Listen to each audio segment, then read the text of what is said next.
ओम नमः शिवाय। हर हर महादेव। आइए शुरू करते हैं सावन मास महात्म्य का दूसरा अध्याय। देवताओं का हिमालय के पास जाना और उनसे सत्कृत हो उन्हें उमाराधना की विधि बता स्वयं भी एक सुंदर स्थान में जाकर उनकी स्तुति करना। नारद जी बोले, महामते, आपने मैना के पूर्व जन्म की यह शुभ एवं अद्भुत कथा कही है। उनके विवाह का प्रसंग भी मैंने सुन लिया। अब आगे के उत्तम चरित्र का वर्णन कीजिए। ब्रह्मा जी ने कहा, नारद, जब मैना के साथ विवाह करके हिमवान अपने घर को गए तब तीनों लोकों में बड़ा भारी उत्सव मनाया गया। हिमालय भी अत्यंत प्रसन्न हो मैना के साथ अपने सुखदायक सदन में निवास करने लगे। मुने उस समय श्री विष्णु आदि समस्त देवता और महात्मा मुनि गिरिराज के पास गए। उन सब देवताओं को आया देख महान हिमगिरी ने प्रशंसा पूर्वक उन्हें प्रणाम किया और अपने भाग्य की सराहना करते हुए भक्ति भाव से उन सब का आदर सत्कार किया। हाथ जोड़ मस्तक झुकाकर वे बड़े प्रेम से स्तुति करने को उद्यत हुए। शैलराज के शरीर में महान रोमांच हो आया। उनके नेत्रों से प्रेम के आंसू बहने लगे। मुने हिमशैल ने प्रसन्न मन से अत्यंत प्रेम पूर्वक प्रणाम किया और विनीत भाव से खड़े हो श्री विष्णु आदि देवताओं से कहा। हिमालय बोले, मेरा यह जन्म सफल हो गया। मेरी बड़ी भारी तपस्या सफल हुई। आज मेरा ज्ञान सफल हुआ और आज मेरी सारी क्रियाएं सफल हो गई। आज मैं धन्य हुआ। मेरी सारी भूमि धन्य हुई। मेरा कुल धन्य हुआ। मेरी स्त्री तथा मेरा सब कुछ धन्य हुआ। इसमें संशय नहीं है, क्योंकि आप सब महान देवता एक साथ मिलकर एक ही समय यहाँ पधारे हैं। मुझे अपना सेवक समझकर प्रसन्नतापूर्वक उचित कार्य के लिए आज्ञा दे। हिमगिरी का यह कथन सुनकर वे सब देवता बड़े प्रसन्न हुए और अपने कार्य की सिद्धि मानते हुए बोले। देवताओं ने कहा, महाप्राज्ञ हिमाचल, हमारा हितकारक वचन सुनो। हम सब लोग जिस काम के लिए यहाँ आए हैं उसे प्रसन्नतापूर्वक बता रहे हैं।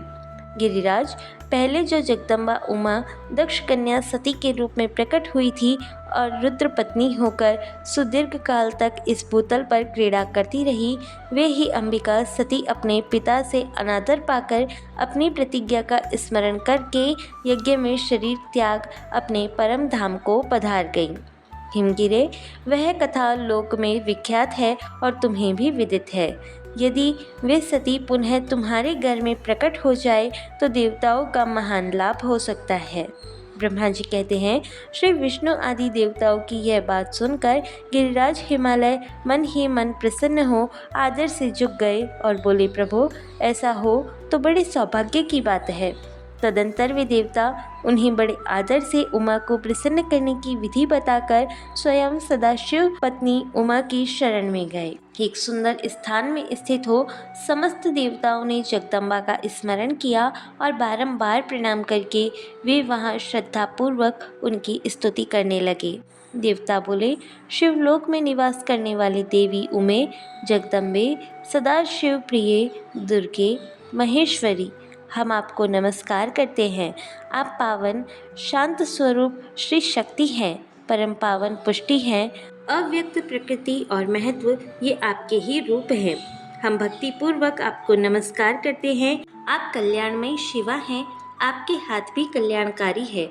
आप शुद्ध, स्थूल, सूक्ष्म और सबका परम आश्रय हैं। अंतर्विद्या और सुविद्या से अत्यंत प्रसन्न रहने वाली आप देवी को हम प्रणाम करते हैं। आप श्रद्धा है, आप धृति है, आप श्री है और आप ही सब में व्याप्त रहने वाली देवी हैं। आप ही सूर्य की किरणें हैं और आप ही अपने प्रपंच को प्रकाशित करने वाली है।